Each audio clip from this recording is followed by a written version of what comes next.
بسم الله والحمد لله والصلاة والسلام على رسول الله وعلى آله وصحبه ومن والاه أما بعد. الحديث الضعيف بسبب سقط من السند. حدیث ضعیف په سبب د سقط د سند سره چې په سند کې سقط راغلی. سقط سقوط غورځیدل ته ویل کېږي، یو کس غورځیدلی. سقط من السند معنی دا چې عدم و اتصال اسنادی، سند متصل نه دی، یو کس د بل نه سمانه ثابت. نو دلته وس وای چې دې ته سوې المرسل، مرسل ورته وای. مرسل چاته وي؟ تعریفه ما نسبه التابعي. مرسل مرسل مفعل صيغه د اسم مفعول د ارسال نه ماخوذ دی. ارسال معنی څه شی د پرې خودل. تعریفه تعریف معنی تعریف ادا ده ما نسبه التابعي الذي سمع من الصحابه، چې نسبت کړي هغه تابعي چې دا غ سما د صحابو نه ثابت ده الی النبي صلی الله علیه وسلم، نبی علیہ السلام ته، من قول د یو قول او فعل یا د یو کار او تقریر یا د یو تقریر او صفت یا د یو صفت. وصورته صورت ادا ده یقول التابعی چې تابعی دسی وی قال رسول الله کذا صلی الله علیه وسلم، نبی علیہ السلام دسی ویلی، او فعل کذا یا پیغمبر دسی وکړه، او فعل بحضرته کذا یا رسول الله په حضور دا کار وشه، او کان کذا یادسی وشو، نو فیخبر عن صفت من صفاته، خبر ورکړي دی صفت د صفات د نبی رسول الله. دا مرسل عند الفقهاء دی. ګورخه د محدثینو په نسبت باندې مرسل مطلق منقطع ته ویل کی، که په اول کې ورزیدل، که په اخره کې، که په منځ کې، نو هغه ته څه ویل کیږي؟ مرسل. او مرسل عند الفقهاء دي ته ویل کیږي چې تابعی صحابي غرزول او ډایرک پیغمبر ته نسبت کړي.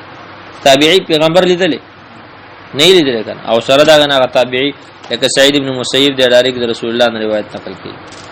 یا مثلا بلش عطا ده. ومثال د ما رواه عبد الرزاق فی المصنف، عبد الرزاق په مصنف کې راوړی دی 5201 کې عن ابن جریج عن عطاء، ابن جریج عطاء ان النبي صلی الله علیه وسلم كان اذا صعد المنبر، نبی علیہ السلام چې بکله منبر ته وخت اقبل بوجهه على الناس، خلق ته بمخرا وګرځو، فقال وبال السلام علیکم ورسول کنا. نو فعطاء هو ابن ابي رباح، عطاء ابن ابي رباح د امام ابو حنیفه رحم الله استاد دی. تابعی کبیر، غټ تابعی دی. سمع من جماعت من الصحابه، د ډیرو صحابو نه سما د حدیث ثابت ده. ولكن روایته عن النبي صلى الله عليه وسلم مرسله، لیکن د روایت د رسول الله نه مرسل له. او مرسل دوست براشي چې دا قسم د ضعیف حدیث دی. خبر ورسېږي نو دا حدیث ضعیف دی چې وسړی به منبر ته خېږي بیا به سلام اچي. دې کې یو بل مرفوع حدیث هم شته، واغه هم شدید ضعیف او منکر دی. وستراشه حکم الاحتجاج بالمرسل، مرسل باندې حجت دلیل نیول دا څرنګه دی؟ نو مرسل دا مردود دی کا ولی زکا للجهل بعین المحذوف یا بحال الراوی، زکا دا کم کس چې دا حذف کړه د پته نه لګیږي چې دا څنګه سره دی. خبر ورسېږي وس دا تابعی چې منځ کې صحابي حذف کړی دی، امکان لري کې دی چې د بل تابعی حذف کړي، د یو نوریدلی هغه د صحابي نوریدلی، وزان له صحابي خو نه دی کنه. احتمال لري دا تابعی حذف کړي، احتمال لري صحابي حذف کړي. خبره باندې ورسېږي. نو په دې وجه چې کوم راوی حذف کړی دی داغه حال داغه ذات مجهول له پته نه لګي څنګه سړیو، نو په دې وجه باندې دا به مردودي. به د علماء اختلاف دی په دې کې چې آیا احتجاج بالمرسل کول شي کنه مرسل روایت باندې. ابو داود سجستانی رحم الله خپل رساله کې وایي رساله ابي داود الى اهل مکه په نوم باندې هغه رساله ده. هغه وایي واما المراسيل فقد كان يحتج بها العلماء فيما مضى. وي مخکې په دې باندې علماء استدلال کوي مثل سفيان ثوري او انس بن مالک او امام اوزاعي. وي تر دې چې امام شافعي راغی فتکلم فيها هغه په دې کې خبره وکړه چې نه په دې دلیل نشي ولې او وي د دې متابعه چا کړل تابعداري امام احمد بن حنبل وغيرها. نو دلته امام شافعي رحم الله به دا خبره دا شرطونه لګولې هغه دا وایي چې مراسیل به قبلېدل شي خو شپږ شرطونه باندې شپږ شرطونه هغه پکې لګولې. هغه وی دی حدیث ته بکتل شي چې کوم حدیث کې ارسال شوی کدی کې ورسره نور حفاظ او هغه خلک چې هغه بالکل مامون او معتمد هغه سره شریک او هغه د پشان روایت راوړل پیغمبر ته نسبت کړو خیال دې کنه شرطونو ته ګوره مثلا عطا را لګیدل دی هغه ارسال کړی دی نبی رسول الله بلی خو بل کس دا روایت صحیح راوړی دی ښه حفاظ او هغه پیغمبر ته نسبت کړی دی پورا سند یې ول ذکر کړی دی. دا رنګ هغه وی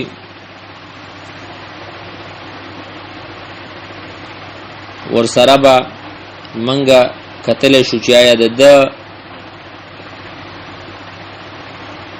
چې دا ارسال کړی دی د ارسال دا غبل مرسل د روایت سره برابر دی او کنه یعنی د مرسل اول استادان دا جداوی د مرسل ثانی نه آل تبزان لکه ثانی دل تبزان لې او دارنګه هغه دام شرطم لګولې ده وای کچرته دا پیدا نشي نو به کتل شي چې د نبی رسول الله د صحابو نه پدې کې کم خبر اشته کنهشته ده که یو صحابي د خبره سره چرته دا برابر ای یعنی کچرته د صحابي فتوا د دې مرسل سره برابر وا نو به ام دې سره دا قوي کیږي.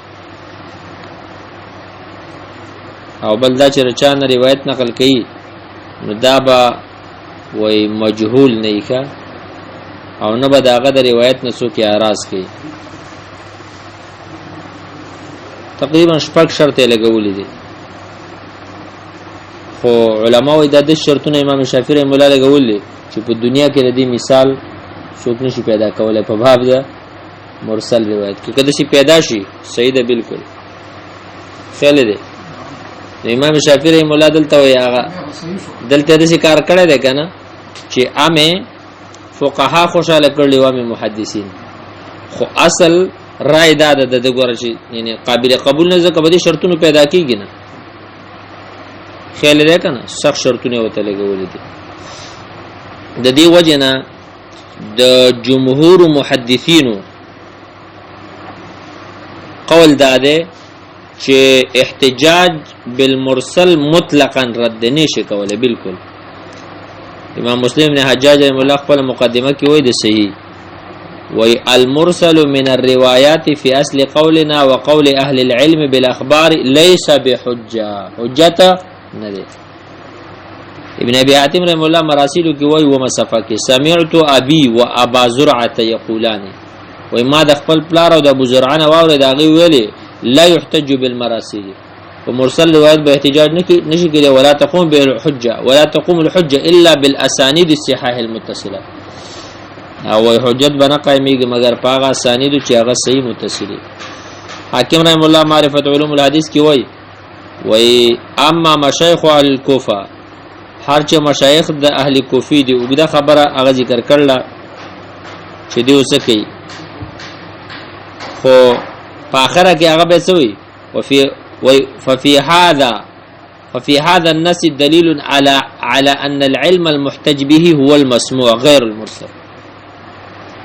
پدې کې وای دلیل دی پدې باندې چې علم محتج به به مسموع او دل شوی به دا به مرسل نه یګرخه او دې آیات نه استدلال کړي ليتفقهوا في الدين ولينذروا قومهم اذا رجعوا اليه لعلهم يهتدون.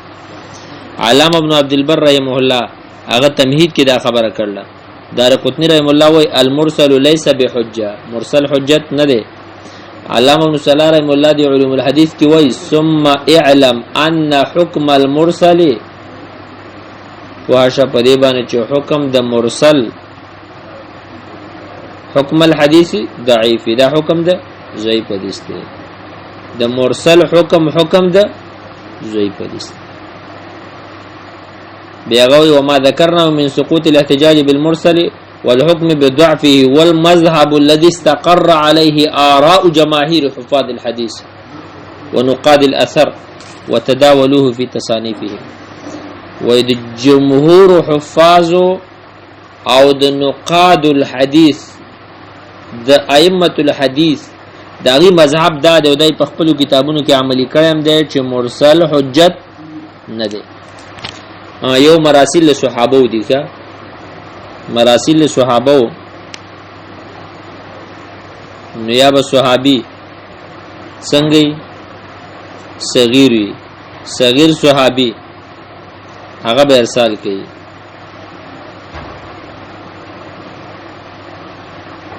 نو وای داغه هغه ارسال په حکم د متصل محتج به کړي ځکه یا خو به ارسال وای د صغیر صحابي نه کړي خدا سي صحابي چې هغه پورې به کم حوادث او کم یو مصائب به نه راغلي نو دا غ روایت به په حکم د محتج به کړي متصل روایت کړي ځکه ساقط دلته صحابي دي او جهالت د صحابه هغه ضرر نه کوي ځکه صحابه کرام ټول عدول دي. یعنی مرسل صحابي دوه احتمال لري یا به د رسول الله نه اوریدلی یا به یو صحابي یا به د صحابي نه اوریدلی او کله د تابعین هم د هغه سماوي نو بیا به د سي روایت ته هم تنقیح کېدل شي. خلاصه دا چې مراسل صحابه دا حجت دي. دلته موای چې حکم الاحتجاج بالمرسل والمرسل عند عامه اهل الحديث قسم من اقسام الضعيف.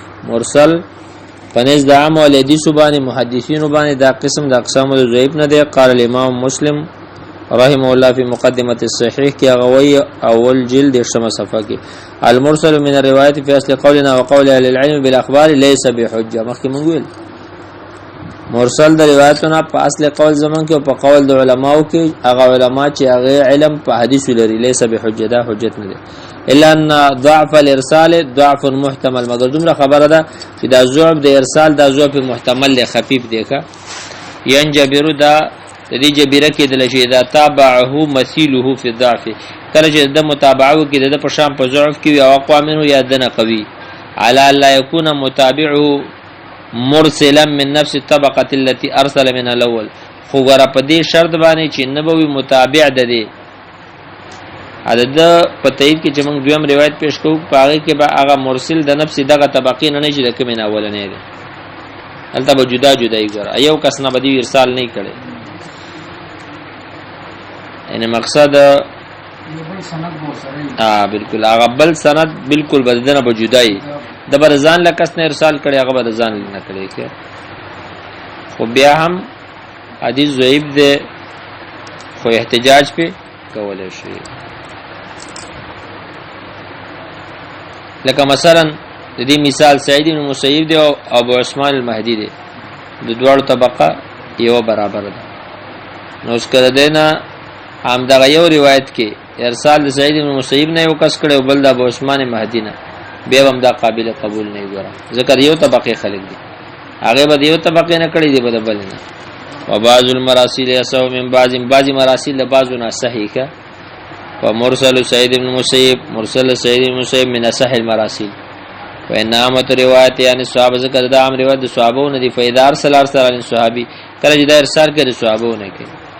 واما مرسل الزهري چې مرسل الزهري او قتاده ده فمن اول مراسيل دا غضعيف مراسيل ولی ان مراسلهما تحتمل ان يكون قد سقط بينهما زکه چې د دې مراسل احتمال لري ان يكون قد سقط بينهما چې منځ کې د دې سقوط شوی او کس غورځیدلی ومن د دې کې او بین النبي صلی الله علیه وسلم اکثر من راوین اکثر د یو راوی نه کېږي چې کې دوه غورځیدلی فکثیر من مراسیل امام معدلات دي د دې ډیر مراسیل معدلات دي معدلات دي ته چې دوه غبر کسان په سند کې ورزيدلي.